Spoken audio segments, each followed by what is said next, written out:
Eto, sunod. Mga kababayan na ating pag-uusapan nga, miss ka po ng mag-ina. Ito yung sunod mga kababayan. Dito tayo kay General Torre. Naku po, mga kababayan ha. Mga kababayan, alam nyo ba, hindi pa man, mga kababayan, hindi pa man, Ma'am Brenda, hello po, and kay Ma'am Maria Sunukawa, hindi pa man nag-eleksyon, sa 2028 pa yung eleksyon sa mayor, di ba, mga kababayan? Actually, siniraan na agad ni Sara si General Torre. Siniraan niya agad. Ngayon, i-play natin yung video, pakinggan ninyo kung bakit ko nasabing siniraan niya agad. Ito po yan, mga kababayan. Alam nyo, itong galaw kasi ni Sara Duterte, mga kababayan, kunwari tanga-tangahan pero may utak. May utak siya pero tanga-tangahan ang datingan. Para makapagsabi kang ganito, parang wala siyang alam, wala siyang ganon. Tignan nyo ha, mga kababayan. Ito, pakinggan nyo. Wala pang eleksyon, siniraan na si Torre. At wala pang ang sure na tatakbong mayor si Torre ng Davao, inunahan na niya. Para ang ginawa kasi ni Sara dito, warning ito sa mga butante. So, pakinggan natin mga kababayan. Kung si Vice President Sara Duterte ang tatanungin, welcome anya na tumakbo bilang mayor ng Davao City si dating PNP Chief at ngayon MMDA General Manager Nicolas Torre. Ito ay kung sakaling maghahain si Torre ng kanyang Certificate of Candidacy o COC at kumandidato ito ng pagkaalkalde ng Davao City. Kita nyo mga kababayan, narinig ninyo? Walang sinabi si Torre na tatakbo. Walang sinabi si Torre na papasukin niya ang politika. Pero bakit ganon ang mga reaksyon ni Sara? So sa madaling salita mga kababayan, nagpaparinig na. Kumbaga ang style kasi ni Sara mga kababayan, warning to sa mga butante. So ibig sabihin, hindi pa nakapagdeklara si Torre, tinatrap na niya.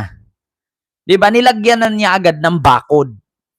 Na-gets nyo ba mga kababayan? Nilagyan na agad ni Sara ng bakod, ng gate or kural para hindi si Torre makapasok. Biruin nyo, ni minsan, narinig nyo ba na si General Torre nagdeklara? Narinig nyo ba si General Torre nagsabing tatakbo? Wala. Pero bakit ngayon pinangunahan ni Sara? Kasi ang estilo niyan mga kababayan, para malaman ng taong bayan, nag-react pala si Vice President Sara, papasok daw si Torre. Edi kung yung mga ayaw kay Torre, haharangin na agad yun. Estilo ni Sara mga kababayan, grabe talaga. Grabe talaga mga kababayan. Di ba? Everyone, of course, in a democratic country, lahat ay allowed at welcome na mag-file ng kanilang Certificate of Candidacy at tumakbo sa election. Kamakailan naging usap-usapan sa social media ang umano'y posibleng pagtakbo ni General Torre sa susunod na eleksyon matapos makita ang ilan sa kanyang mga banner kung saan nakasulat ang katagang "Ingat sa daan". Nilinaw ng opisyal na wala siyang kinalaman sa produksyon ng nasabing banner. Sa isang panayam, sinabi ni General Torre na sa ngayon ay nakafocus muna siya sa trabaho sa MMDA. Kasi nag-umpisa kasi yan mga kababayan dun sa tarpaulin. Kung naalala ninyo yung tarpaulin na yon, nakalagay, "Ingat sa daan, General Torre," tapos Rigasco. Actually mga kababayan, Rigasco po ang may gawa nun. Rigasco po ang may gawa nun tarpaulin na yon. So ngayon mga kababayan, hindi naman siguro ang Rigasco maggawa ng tarpaulin na yan at ilagay ang mukha ni General Torre kung hindi sila nagpapaalam. So ibig sabihin, nagpapaalam sila kasi ingat sa daan. MMDA General Manager yan So ano bang ilagay doon? Nakalagay mukha ni General Torre tapos sasabihin magpasagasa ka sa daan? Hindi kasiraan ni General Torre yun. Malamang ingat sa daan kasi siya yung MMDA. Trabaho ng MMDA, ang pangalagaan, ayusin ang kalsada. Katulad lang yan sa LTO. Yan yung grupo na mga tagapangasiwa ng kalsada. General manager siya, malamang sa malamang. 'Di ba? Alangan naman ilagay ni General Torre doon, magpasagasa ka sa gitna ng daan. Huwag tumawid kapag walang sasakyan. Ganon ba? Tapos sa baba nakalagay, Rigasco. Tapos yun, ipinalaki nila na, so bakit may ganito? May mga tarpulin-tarpulin ganito. So ibig sabihin ba tatakbo si Torre? Mga tanga-tanga lang. Hindi porkit nakatarpulin ay tatakbo na. So ibig sabihin ba yung mga billboard dyan sa EDSA? Ibig sabihin na halimbawa magpatarpulin ako, ilagay ko yung mukha ko dyan sa billboard sa EDSA. Ibig sabihin tatakbo akong presidente? Alam nyo, mga DDS, mga sarcastic nga, mga narcissist, diya? Mag-ano kayo? Actually, mga narcissist nga kayo. Ang hirap niyong paliwanagan.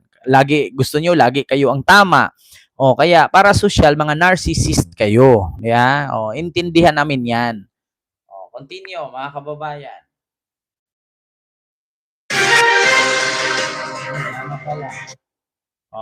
So klarong-klaro 'di ba mga kababayan na ang ginawa ni Sara ngayon, mga kababayan, ay nag-ano na siya style niya warning 'yun. Warning para sa mga butante, warning para sa mga taga Davao na ganun ang gawin.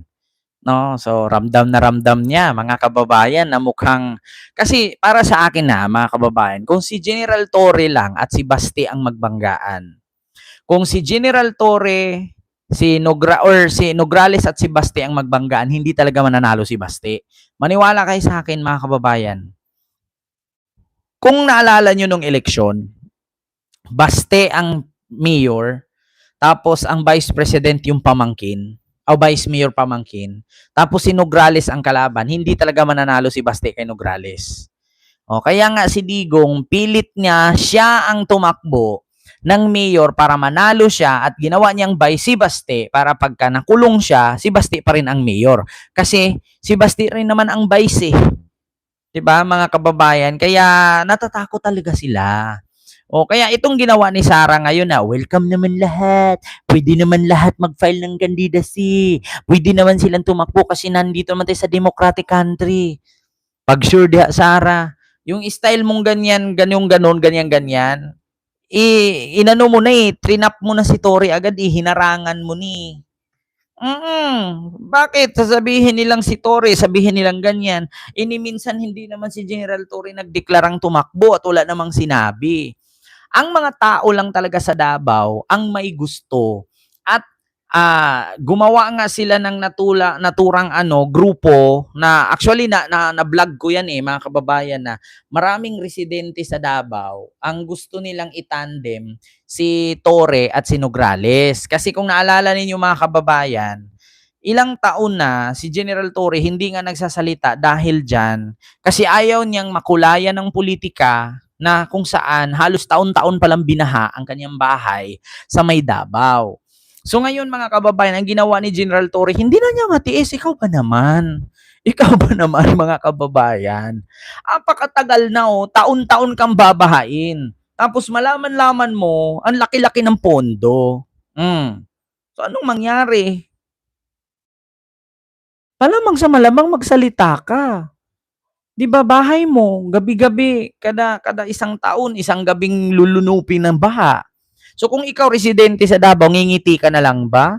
Siyempre bahay yan Diyan ka nakatira. Pag nadumi yan, purwisyo yan. Mabubulok yung bahay mo, masisira yung bahay mo, mawawalan ka ng gamit kasi lumulutang So ikaw, hayaan mo lang ba? Ilang taon na ganito, ilang taong ganyan, paulit-ulit. Ito remember mga kababayan.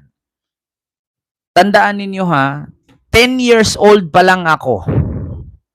Baha na yung Davao. Ito real talk lang. 10 years old pa lang ako, nagkaroon ako ng muwang. Kahit nga 8 years old, 9 years old. Pero ang pinaka 10 years old ako, ang Davao, binaha na talaga, lumala na talaga yung baha dyan. Take note 10 years old. Malapit na akong lumagpas sa kalendaryo. Yung Davao, baha pa rin. Kung ikaw ang nasa sitwasyon ni Torre at yung mga taga Davao, hindi ka ba magsasawa? Hindi ka ba magsasalita? Noon, hindi ka makapagsalita, hindi malalaman ng sambayan ng Pilipino kasi wala pang Facebook. Wala pang YouTube, wala pang TikTok, wala pang Instagram o Twitter. Ngayon mga kababayan, may Facebook na. Oo, ultimo nga yung mga kumakain ng hilaw na hipon, binablog na eh. 'Di ba? Ultimo nga yung crabs na may lason, binablog, kinakain, kaya nga namatay yung vlogger eh. Kasi, Diyos ko, 1 minute, reels lang. 'Di ba? May mga ganyan. Sir, pa-picture or pa-video 1 minute lang for reels. 'Di ba? Eh di si General Torre, syempre, nasa moderno na tayo ngayon, magpo-post ka na. Kasi biruin mo mga kababayan, take note 10 years old pa lang ako. Ngayon, 29 years old na ako. Yung Davao Baha na yan, 10 years old pa lang ako. 10 years old pa lang ako, ang mayor dyan si Digong. 29 years old na, magti-30 na ako. Yung Davao Baha pa rin. Sige nga, kung ikaw si General Torre, hindi ka ba magsasawa sa 3 dekada? Sa 3 dekada, ganyan ka palagi. Taon-taon yung bahay mo ni binabaha. Sige, tanungin kita. Take note, hindi lang si General Torre. 'Di ba? Forever, Miel Rodrigo. Hello po sa iyo dyan, ma'am. Sige nga, tanungin ko kayo. Mga taga Davao, take note, 10 years old pa lang ako, ang Davao binaha na. Ngayon, 29 years old ako, ang Davao baha pa rin. Ikaw, kung taga Davao ka, matitiis mo yan? Oo, kapag nag-post ka, sabihin na huwag mong haluan ng politika. Malamang sa malamang, politiko ang hahanapin dyan. Sino bang unang hahanapin sa pagbaha ng Davao? Yung congressman, yung mayor, yung kapitan. Kasi sila naman dapat ang mag-ayos ng baha. 'Di ba? Ay, nako. 'Di ba, Ma'am Brenda? Biruin niyo 10 years old pa lang ako, baha na yung Davao. Ngayon, magti-30 years old ako, 29 na anyos na ako, ang Davao, baha pa rin. O kung ikaw, sa loob ng 3 dekada, anak ng pating, matutuwa ka ba? Tutubuan na nga lang ng kabuti yung pader mo kung kahoy ang bahay mo eh. Tutubuan ng kuyaye. Pero niya, tutubuan na ng tutubuan na ng dayami. Pag nabasa pa naman ang bahay tapos kahoy ang pader o di kaya plywood, tinutubuan ng kabuti. Tinutubuan ng lumot. O ikaw, papayag ka ba na yung bahay mo hindi pa umabot ng 30 years, bulok na? Roel LG, hello po sa iyo dyan, sir. Di ba? Tapos ngayon magpaparinig pa si Sara na si General Torre daw pwede namang mag-file ng candidacy. Pwede naman daw tumakbo ng mayor kasi nga sa atin daw bansa is democratic country tayo. Lahat pwedeng tumakbo, lahat pwedeng mag-file ng candidacy. So bakit mo sasabihin ganun? So ibig sabihin, hinarang mo na agad. Take note yung itong ginawa ni Sara, manipulation yan pang-manipulate. Nagmamanipulate yan. Panlilin lang or gaslighting ang ginawa ni Sara. Una, wala naman tayong narinig na si General Torre ay tatakbo na mayor. At higit sa lahat, wala din tayong nakita sa mga post ni General Torre na nag-declared siya. Wala. So ang taong mga taga Davao lang ang nagsabi na gusto ng pagbabago, Torre Nograles or Nograles Torre. Bakit ngayon mag-react si Sara ng ganyan? So, ibig sabihin mga kababayan, hinarang na ni Sara. So, ano to? Kabado? Kabado na ba? Ito ulitin ko pakinggan nyo mga kababayan. Kung si Vice President Sara Duterte ang tatanungin, welcome anya na tumakbo bilang mayor ng Davao City si dating PNP Chief at ngayon MMDA General Manager Nicolas Torre. Ito ay kung sakaling maghahain si Torre ng kanyang Certificate of Candidacy o COC at kumandidato ito ng pagkaalkalde ng Davao City. Everyone, of course, in a democratic country, lahat ay allowed at welcome na mag-file ng kanilang Certificate of Candidacy at tumakbo sa election. Kamakailan naging usap-usapan sa social media ang Kita nyo mga kababayan. So bakit may mga ganun? Bakit may mga ganung sabi-sabi? Kaya nga mahirap yung ganyan. Kaya nga masabihan siya ni Yussi Claire Castro na unprofessional siya si Sara eh. Kasi bakit? Pwede kang maganyan ng salita, pwede kang magsabi ng ganyan kung yung tao ay nagdeklara. Hindi naman nag-declared. Di ba? Hindi naman nag-declare si General Torre. Di ba? Pangalawa, wala namang sinabi si General Torre.